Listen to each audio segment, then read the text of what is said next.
Waouh. Je dois vérifier. Hein. Oui.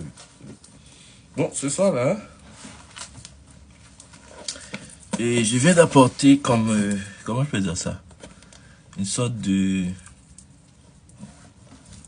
Peut-être une autre forme. Et... Ouais, pour ça mes lunettes. Une autre forme d'analyse.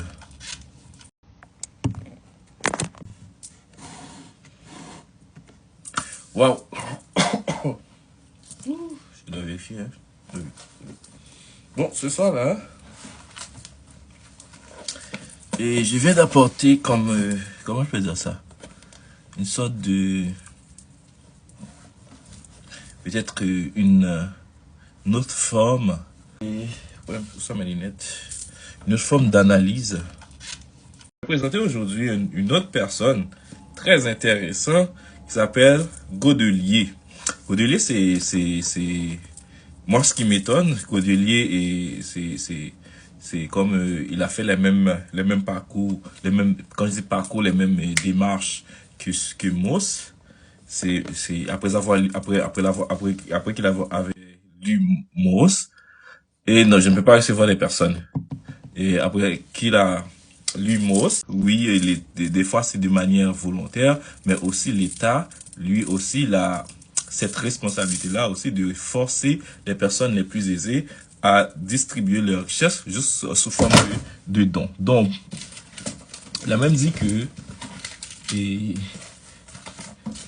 et avant il a dit que le don, et ça se faisait entre ethnies. Avec Moss, c'était des ethnies, c'est pas de manière individuelle, il a dit que et c'est pas vraiment une question de donner. Maintenant, c'est pas vraiment une question de donner, rendre et puis recevoir. On n'a pas vraiment on n'est pas vraiment dans cette optique-là.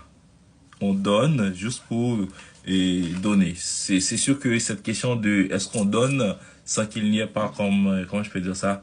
Est-ce qu'on donne généralement de manière désintéressée? Et jusqu'à présent, c'est et aussi l'obligation de rendre. Mais dans la société actuelle, est-ce que vous avez cette obligation-là de donner? Je ne crois pas.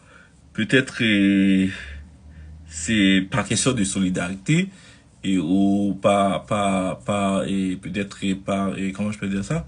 Et c'est par solidarité ou pas peut-être que peut-être ça peut arriver que vous êtes touché ou peut-être pas touché, je voulais dire, mais peut-être conscient de certaines